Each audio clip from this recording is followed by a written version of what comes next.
good morning, everybody. Going through the log from the long weekend here today, not a lot to touch on. Number of aggravated assaults were basically reports of domestic incidents. Same with burglaries, just reports. 2 counterfeiting reports we did receive. One was early this morning and one yesterday afternoon. They all involved $20 counterfeit bills. There's 2 at one business by 14th of Minnesota and one that was passed by Highline and Arrowhead Place yesterday afternoon. Still working on suspects on that. No arrests related to those, but they might be related. We'll look into that. Disorderly conducts are reports, basically arrests. Fraud reports are identity theft situations. There is a kidnapping on the log. I'll touch on that quick.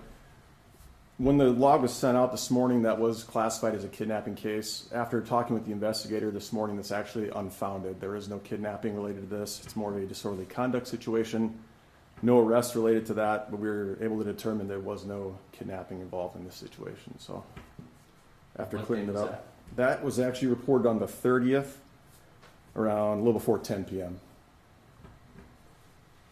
Larcenies were shopliftings and other thefts. Narcotics, nothing of weight. Rape report and sex offenses were all case reports, along with simple assaults.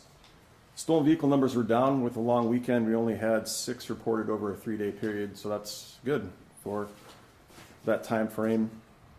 Sudden unattended deaths are not suspicious, if I could get that out.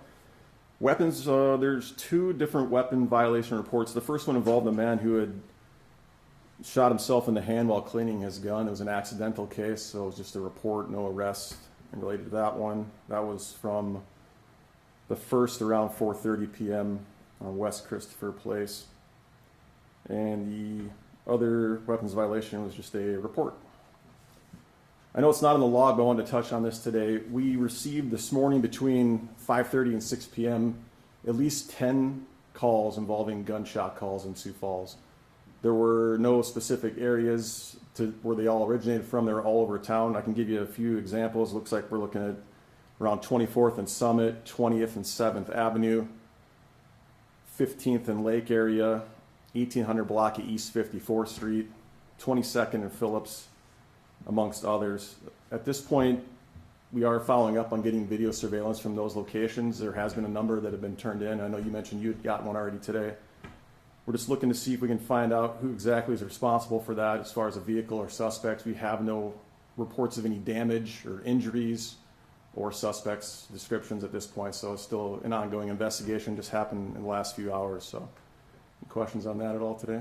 You think it was a vehicle that was, or do you think it was isolated? Just judging by the time frame and the amount of calls, if they are all the same person, I would assume that they were in a vehicle.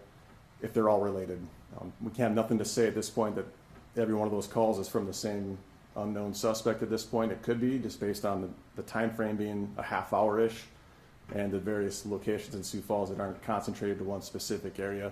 So it is quite possible it is just one vehicle involved. It's hard to say though at this point without getting more information. So do you think all those reports are probably the same one incident right now? Judging by the time frame, it could be. I can't say with 100% certainty that it is, just based on we don't have a suspect or a vehicle. We're looking into trying to get video surveillance from these different locations. So I would ask the public if there is a chance to review video surveillance from those areas I mentioned, or if there's anything that you heard this morning around that time frame that sounded similar to gunshots, to call the police and let us know. If you have video, the evidence you can turn in, or any specific information, just give us a call, 367-7000, the non-emergency number. Is there an easy way for them to upload the video to you guys? Like, can they use Crime Stoppers to Yep. send that video? Yeah, Crime Stoppers through the P3 app does have an attachment for, we've in the past received Ring video and other surveillance footage that way too. So if they want to stay anonymous, they can just upload it through the P3 app? Yes, sure can. Thank you for mentioning that. It's important. So anything else? I do one Yes. thing. The Army helicopter that circled Sioux Falls Friday night, did Sioux Falls Police Department have any assistance with that at all? Not that I've been told. Everything that we've gotten calls on that, that's a National Guard helicopter related to a state-run thing. So we've directed all questions involving the helicopter to the state about that. Usually the helicopter has been used in the past as a investigative tool for like drug cases only. So I don't know if that's exactly what they were doing with it that time, but as far as the Sioux Falls PD, I'm not aware of our usage of that helicopter. In fact, it's all a state thing recently. All right. Thanks. Have a good day.